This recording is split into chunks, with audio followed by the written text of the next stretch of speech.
Good morning વિદ્યાર્થી મિત્રો. 11મા ધોરણમાં જે વિદ્યાર્થીઓ આવવાના તે વિદ્યાર્થીઓ માટે આપણે ચેપ્ટર નંબર 3 સુરેખપથ પર ગતિ આનો અભ્યાસ કરીએ.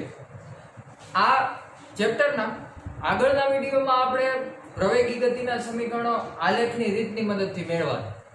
આજે ઈ જ 3 સમીકરણો ઈ જ પ્રવેગી ગતિના સમીકરણો મેળવવાના તારવવાના, પણ હવે અલગ મેથડથી. હવે કલન શાસ્ત્રની મદદથી. કલન શાસ્ત્ર એટલે સંકલન.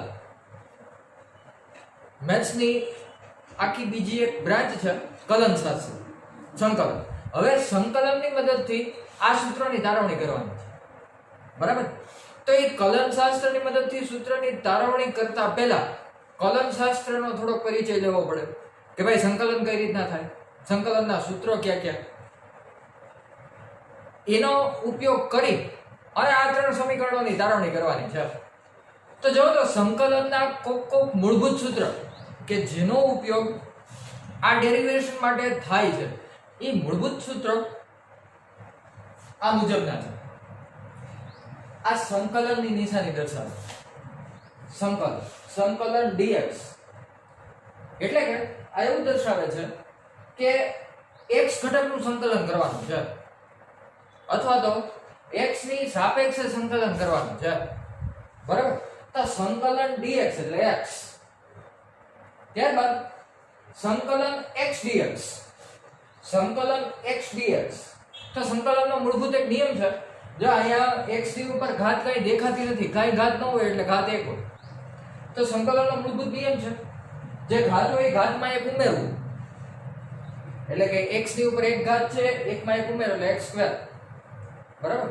અને આ ઉમેરેલું પદ જે છે એ છેદમાં ભાગી નાખો, એટલે કે સંકલન x dx x²/2, બરાબર? ઘાત 1 એટલે ઘાતમાં 1 ઉમેરું, 1 + 1 2, અને 1 + 1 ઉમેરેલું પદ જે છે એ છેદમાં ભાગી નાખો એટલે x²/2. પછી અચળ પદ આવે આ રીતનું સંકલન kxn dx. તો આ k જે છે એ અચળ છે, બરાબર? આનું સંકલન કરવાનું છે x નું સૂક્ષ્મ ભાગ dx, એટલે કે x ની સાપેક્ષે આનું સંકલન થાય. આ અચળ છે. અચળ પદ હંમેશા સંકલનની બહાર, એનું સંકલન ન થાય, પોતે પદ અચળ છે એટલે આ સંકલનની બહાર. તો વધ્યું xn dx સંકલન. સંકલન xn dx એટલે જો તો ઘાત n, સંકલનનો નિયમ ઘાતમાં 1 ઉમેરવાનું, ઉમેરેલું પદ ભાગી નાખવાનું, એટલે ઘાતમાં 1 ઉમેર્યું xn+1 અને ઉમેરેલું પદ ભાગી નાખ્યું n+1, બરાબર? તો આ જે 3 નિયમો લખ્યા ને આ અનિયત સંકલનના છે, અનિયત છે, ફિક્સ નથી, બરાબર? હવે નિયત સંકલન કે તમને જે છે ને સીમા આપી દીધી હોય, લિમિટ્સ આપી દીધી હોય, ઈ લિમિટમાં તમારે સંકલન કરવાનું, ઈ નિયત સંકલન. તો આ સંકલન dx પણ ક્યાંથી x1 થી x2. તો અહીંયા જેમ સંકલન કરતા એમ જ સંકલન કરવાનું. આ અનિયત સંકલન હતું, હવે નિયત સંકલન. આપણે નિયત સંકલનનો ડેરિવેશનમાં ઉપયોગ કરવાનો, આ ડેરિવેશન. તો સંકલન dx એટલે x, આ ઉપરની લિમિટ જે છે ને એના અપર લિમિટ કહેવાય x2, નીચેની લિમિટ લોઅર લિમિટ x1. એટલે જેમ સંકલન કરતા તેમ સંકલન કરી પછી upper limit minus lower limit, upper limit x2 minus lower limit x1. તો નિયત સંકલનમાં એક સ્ટેપ વધી જાય. અનિયત સંકલનમાં ખાલી સંકલનનું સૂત્ર મૂકી સાદુરૂપ આપો, નિયત સંકલનમાં સંકલનનું સૂત્ર મૂકી સાદુરૂપ આપ્યા બાદ upper limit minus lower limit, ઈ એક સ્ટેપ વધારાનું કરવાનું થાય, બરાબર? તો આ સંકલનના કોક મૂળભૂત સૂત્ર. સંકલન આટલા સૂત્ર પૂરતું જ મર્યાદિત છે એવું નથી વિદ્યાર્થી મિત્રો. આ ડેરિવેશનમાં કે આ ચેપ્ટરમાં કે મોસ્ટ ઓફ ફિઝિક્સમાં જે પ્રકારના સંકલનનો ઉપયોગ થાય એના માટેના આ સૂત્ર છે. બાકી સંકલન જે છે એ બહુ વિશાળ વસ્તુ છે. આપણા માટે અત્યારના આટલા કામના છે એટલે આપણે અત્યારના આટલા છીએ, બરાબર? તો સંકલનના 2 પ્રકાર, નિયત સંકલન, અનિયત સંકલન. આ અનિયત સંકલન સંકલન dx એટલે x, સંકલન x dx એટલે ઘાતમાં 1 ઉમેરી, ઉમેરેલું પદ ભાગી નાખવાનું x²/2, અચળ આવે તો અચળ સંકલનની બહાર, બાકીનું પદ એમને x n+1 અને નિયત સંકલન હોય તો એમાં શું કરવાનું? Upper limit minus lower limit કરવાની, બરાબર છે? તો હવે કલન શાસ્ત્રની મદદથી આ સમીકરણો તારવીએ, બરાબર? તો નિયમિત પ્રવેગી ગતિના 3 સમીકરણો આપણી પાસે છે ઓલરેડી.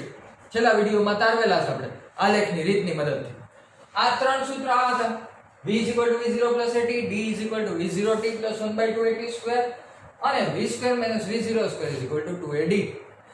આ ત્રણ સૂત્ર ફરીથી તારવવાના સંકલનની રીત વડે. જો તો 3 માર્કનો આઈપી પ્રશ્ન. કલનશાસ્ત્રની મદદથી નિયમિત પ્રવેગી ગતિના સમીકરણો તારો. તો આપણને પ્રવેગ નામની ભૌતિક રાશિ આપણે વ્યાખ્યાયિત કરેલી છે. પ્રવેગ એટલે વેગમાં થતો ફેરફાર. સૂત્રની મદદથી દેખાડો તો તત્કાલીન પ્રવેગ a dv/dt. વેગનું સમયની સાપેક્ષે એકવાર વિકલન એ પ્રવેગ. જો સ્થાન હોય તો એનું સમયની સાપેક્ષ બે વાર વિકલન લેવું પડે તો એ પ્રવેગ દર્શાવે. તત્કાલીન પ્રવેગ a dv/dt. આ dt ના ગુણિત એટલે કે dv a dt. હવે તો કે બે બાજુ સંકલન લઈએ. બંને બાજુ સંકલન લીધું. સંકલન dv આયા સંકલન a dt. નિયત સંકલન લેવાનું છે. તો વેગ જે છે એનું પ્રારંભિક મૂલ્ય v0 એટલે લોઅર લિમિટ v0, અંતિમ મૂલ્ય v એટલે અપર લિમિટ v. સમયમાં 0 થી t. 0 જે છે એ પ્રારંભિક સમય, t અંતિમ સમય. તો કરો તો સંકલન dv એટલે v લિમિટ m. આ a અચળ નિયમિત પ્રવેગી ગતિ છે. નિયમિત પ્રવેગી ગતિ એટલે પ્રવેગ અચળ હોય. એ અચળ સંકલન ની બહાર. સંકલન dt એટલે t લિમિટ m. મૂકી દો તો લિમિટ. પેલા upper limit v minus lower limit v0. v ની જગ્યાએ આ બંને લિમિટ મૂકવાની, વચ્ચે માઈનસ નિશાની. એ જ પ્રમાણે am t માં લિમિટ મૂકો t - 0 એટલે t. તો આ તમારું પ્રવેગી ગતિનું પહેલું સમીકરણ v - v0 at. અથવા તો v આના બાજુ લઈ લો v0 at. બરાબર. ત્યારબાદ વેગનું તત્કાલીન વેગનું સૂત્ર dx/dt. તત્કાલીન વેગ, આ તત્કાલીન પ્રવેગ. ફરીથી dt અહીં ગોઠવી એટલે કે dx v dt. બરાબર. હવે તો કે ફરીથી બંને બાજુ સંકલન લઈએ. અહીંયા સંકલન dx, અહીંયા સંકલન dt. v ની જગ્યાએ આ સૂત્રનો ઉપયોગ કર્યો. સમીકરણ 1 ઉપરથી v ની જગ્યાએ v0 at મૂકી દીધું. બરાબર. અહીંયા v ની જગ્યાએ આ સમીકરણ 1 માં v નું જે મૂલ્ય છે એ મૂકી દીધું. એટલે કે સંકલન 0 થી t v0 at dt. બરાબર. ફરીથી આ સ્ટેપ dx v dt. અહીંયા v ની જગ્યાએ આ મૂલ્ય મૂકો v0 at. બંને બાજુ સંકલન લેજો એટલે કે સંકલન dx, અહીંયા સંકલન v0 at dt. બરાબર. લિમિટ આ x નું સંકલન છે એટલે x નું પ્રારંભિક મૂલ્ય x0, અંતિમ મૂલ્ય x. આ t નું સંકલન છે, પ્રારંભિક મૂલ્ય 0, અંતિમ મૂલ્ય t. કરો સંકલન dx એટલે x, upper limit minus lower limit x ની જગ્યાએ એટલે x ની જગ્યાએ x માઈનસ x ની જગ્યાએ x0. એ જ પ્રમાણે અહીંયા v0 અચળ. જા આ પદ જે છે એનું સાદુરૂપ આપી દેજો. સંકલન 0 થી t v0 dt plus a અચળ એટલે બાદ a સંકલન 0 થી t t dt. બરાબર. તો પહેલા પદ જે છે એનું તમે સાદુરૂપ આપો તો v0 અચળ સંકલન dt એટલે t લિમિટ 0 થી t અંદર. આ a અચળ એટલે બાદ સંકલન t dt એટલે t²/2 લિમિટ અંદર 0 થી t. બરાબર. આ x - x0 અંતિમ સ્થાન માઈનસ પ્રારંભિક સ્થાન એટલે સ્થાનાંતર. એટલે x - x0 ની જગ્યાએ શું મૂકી દીધું છે d. આ v0t અને આ 1/2 at². લિમિટ મૂકો t - 0 એટલે જે પદ છે એનું થવાનું. એટલે કે આ તમારું નિયમિત પ્રવેગી ગતિનું બીજું સમીકરણ d v0t + 1/2 at². બરાબર. હવે છેલ્લા સમીકરણ માટે ફરીથી પ્રવેગ a dv/dt. હવે શું કરીએ તો કે dx વડે આ જે પદ છે ને આ પદને dx વડે ગુણી અને ભાગી નાખીએ.